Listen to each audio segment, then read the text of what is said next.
Good afternoon everyone. Him readers YouTube channel पर आप सभी का स्वागत है। आज हम हिस्ट्री के कुछ इंपॉर्टेंट क्वेश्चन करेंगे। यहाँ से आपको आने वाले जीआईटी के एग्जाम में काफ़ी हेल्प मिलेगी तथा एचपीएसएससी के अन्य एग्जाम में भी यहाँ से आपको क्वेश्चन देखने को मिल सकते हैं। तो चलिए देखते हैं आज का पहला प्रश्न। जब सिकंदर ने भारत पर आक्रमण किया तब मगध के शासक कौन थे? ऑप्शन ए है मौर्य, बी नंद, सी गुप्त, डी हर्यक। तो जब सिकंदर ने भारत पर आक्रमण किया था तो किसका शासन था? नंद वंश का शासन था मगध पर। ऑप्शन बी इसका राइट आंसर होगा। नंद वंश के बारे में कुछ और भी जान लेते हैं।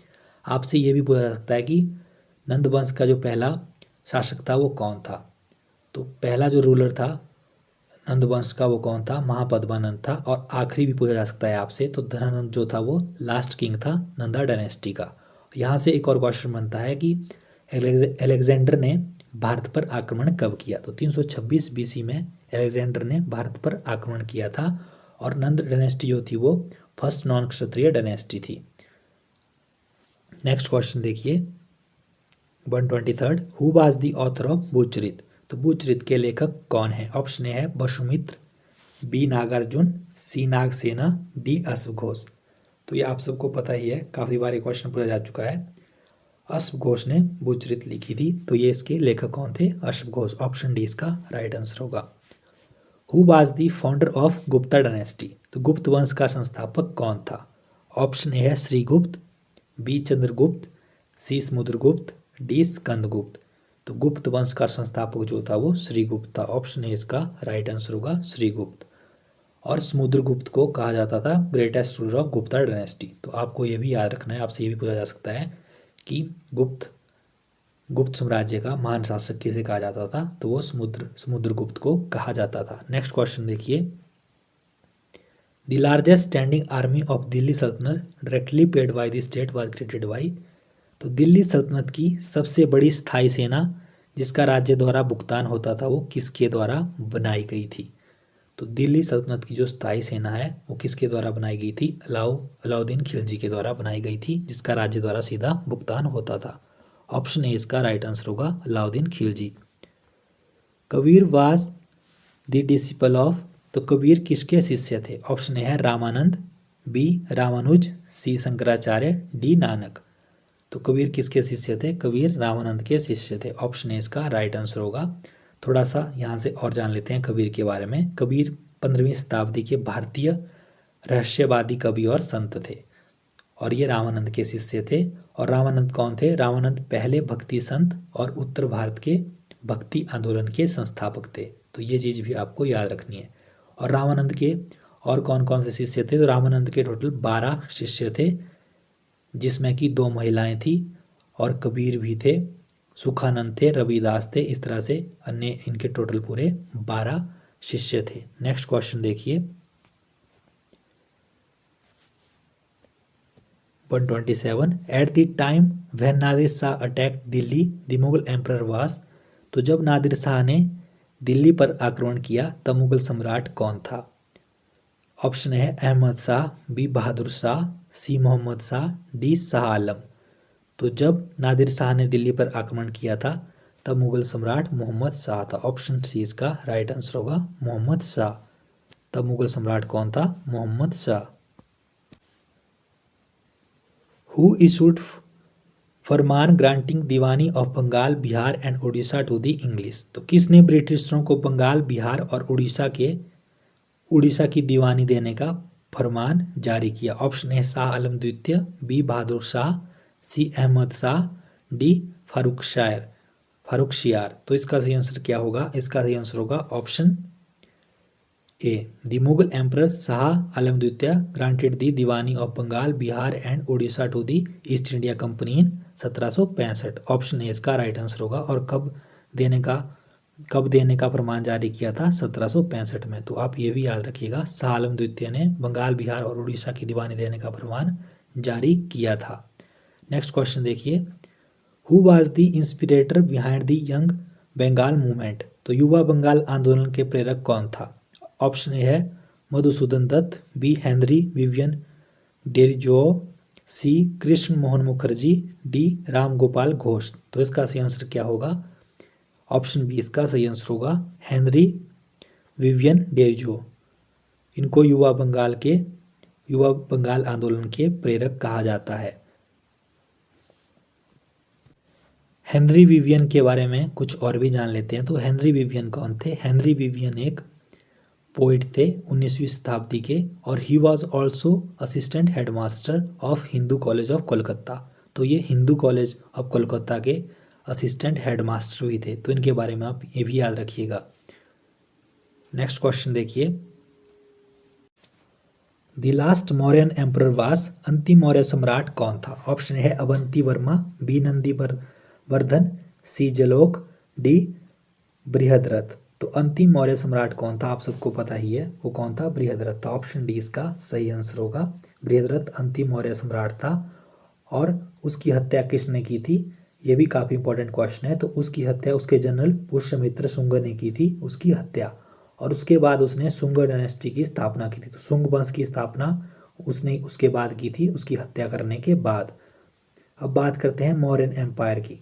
तो मौर्य एम्पायर की जो स्थापना है वो किसने की थी? तो मौर्य एम्पायर की स्थापना 322 BCE में किसने की थी? चंद्रगुप्त मौर्य ने की थी।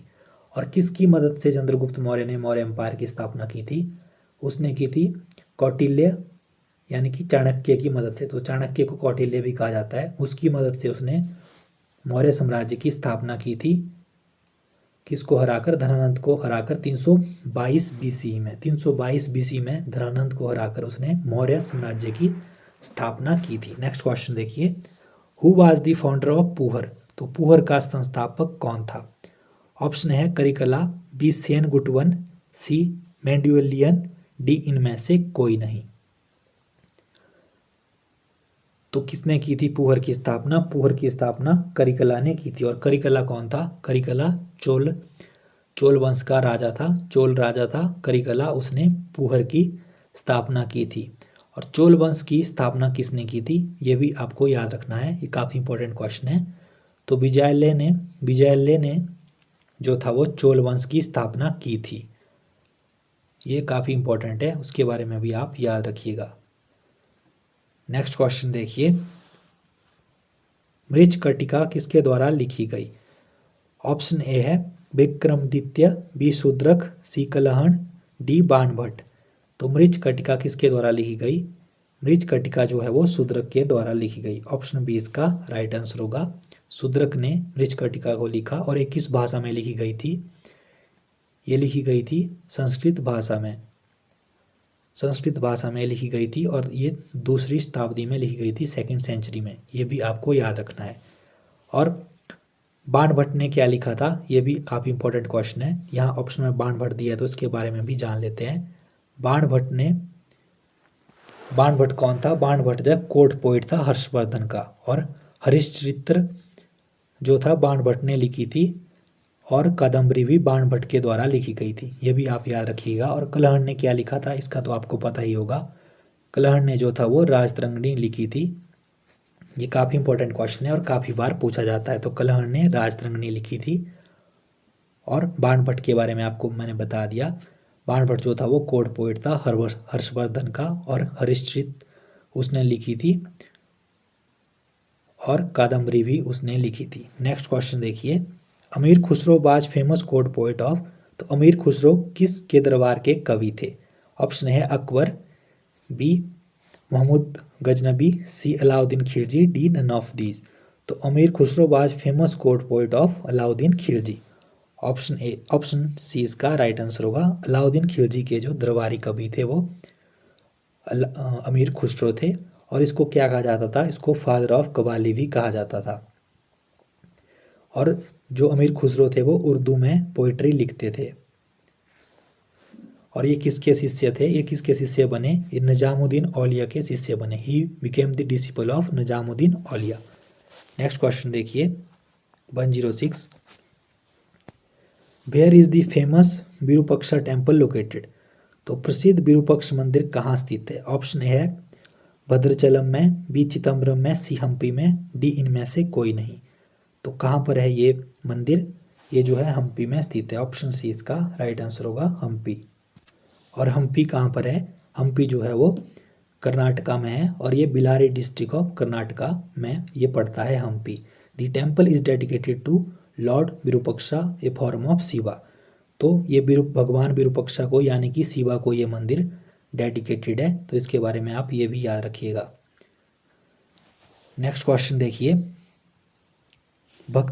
भक्त Tukaram was a contemporary of which Mughal emperor. भक्त तुकाराम किस मुगल सम्राट के समकालीन थे? ऑप्शन ए है बाबर, बी अकबर, सी जहांगीर, डी औरंगजेब। तो इसका सही आंसर क्या होगा? Tukaram was the contemporary of किसके? ये जहांगीर के कंटेम्प्रेरी थे। ऑप्शन सी इसका राइट आंसर होगा। और तुकाराम जो क्या थे? ये भक्ति पोइट थे, ये भी आपको याद रखना है। तुकाराम वाज ए मराठी भक्ति poet and devotee of Lord Krishna. और ये कंटेम्प्रेरी किसके थे? जहांगीर के थे। नेक्स्ट क्वेश्चन देखिए, शेरशाह का मकबरा कहाँ है? ऑप्शन है सासाराम, बी दिल्ली, सी कलिंजर और डी सोनारगांव। तो शेरशाह का मकबरा कहाँ पर है? ये आप सबको पता ही है। शेरशाह का मकबरा सासाराम बिहार में स्थित है। ऑप्शन ए इसका राइट आंसर होगा, सासाराम बिहार में स्थित है।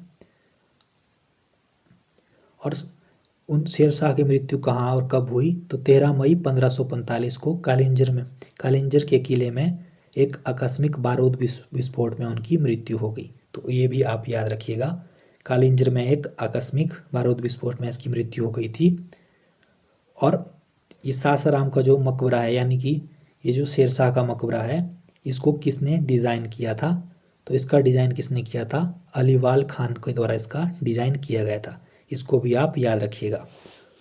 109 देखिए, who was called Chanakya of Maratha politics. तो मराठा राजकारण का चाणक्य किसे कहा जाता है? ऑप्शन है बाजीराव द्वितीय, बी बालाजी विश्वनाथ, सी नाना फडणवीस, डी इनमें से कोई नहीं।